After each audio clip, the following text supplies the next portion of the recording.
John, what's your feelings? You were kind of hanging on in there for a long time in the game, and ultimately 2 goals and a red card in the last 20 minutes of the game have cost you your place in the League Cup. How do you feel? Well, disappointed because I think the lads deserve more out of the performance. To be honest, for 70, I think it was 74 minutes, maybe something like that. 75th minute, they scored the goal from a set play. There was nothing in the game. I thought we more than matched them. I thought we were doing really well.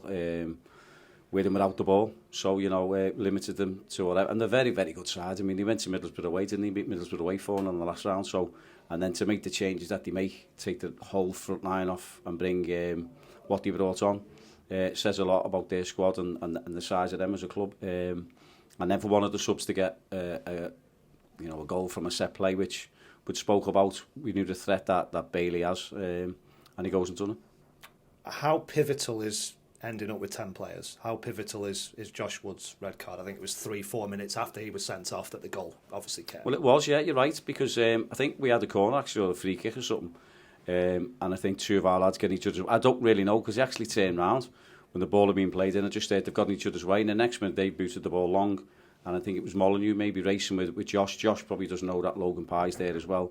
Maybe lack of communication, don't know, and he's committed to himself to the foul. So he'd already been booked, and I think the booking he got was asking the referee why he didn't get a corner. When it was a corner, he gave a goal kick, and he booked him maybe for dissent. So I'll have to check on that one. But and it was our ball, So Josh was right in saying that. So anyway, he's made that decision to do that, and it was pivotal, to be honest.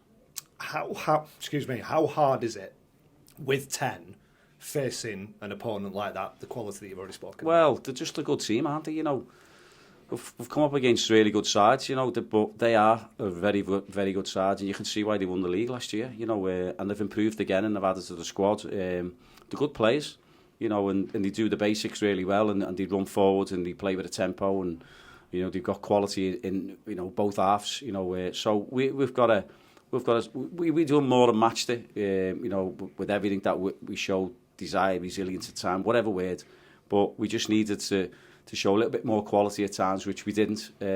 So it was just disappointing, really, that obviously the sending off's a turning point in the first goal from set play. It's something you've talked about quite a lot this season, those moments that you have in games and taking chances and perhaps creating more of those. Would that be more of the same tonight? Would that be fair? Yeah, I would say so, yeah. And I think, you have to do that, and then when you do create them, you've got to take them. Just as far as the bigger picture is concerned, only 5 subs tonight. Is that something we should be concerned about? The sort of lack of numbers? There's just little niggles. That's all it is. Dan Martin was sort of back from his little niggle that he had, if you like, feeling his thigh. He was on the bench against Salford. He done really well in the games he played, the pre-season game against Rotherham. Felt his calf, his quad, which everyone's seen.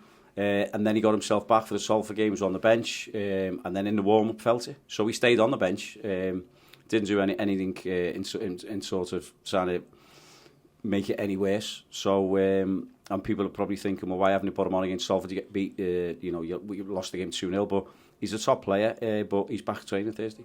Is that the situation with quite a few of these? There is, and we have to be careful with them. Faz was the same, so you have to take people off, because at the end of the day, we've got the squad we've got, and we're trying to add, if you like, but we've got to be really careful with the players that these little niggles don't turn into, if you leave them on the pitch, turn into weeks and months, if you like. And you mentioned Martin there back in training on Thursday, which will be a big boost. Yeah. With Shrewsbury away Saturday, are you hopeful of having a few more back in the equation? Yeah, I would say so, and obviously you've got to see what comes in the next, tomorrow really, with the medical report. And just lastly, obviously the ubiquitous transfer window question at this time of year, you're still looking, is that still the message? Yeah, it is still a message. As I said, we've been talking to a few people, if you like, but as I said, everything's got to be right, isn't it, for both parties. But the good news, I guess, is that the scope is there to be able to do something. I know a lot of managers would like more and perhaps can't have more. Have you got the green light to do some more? Yeah, we have, but as I said, it always comes down to finances, doesn't it? It always comes down to players' personal choice.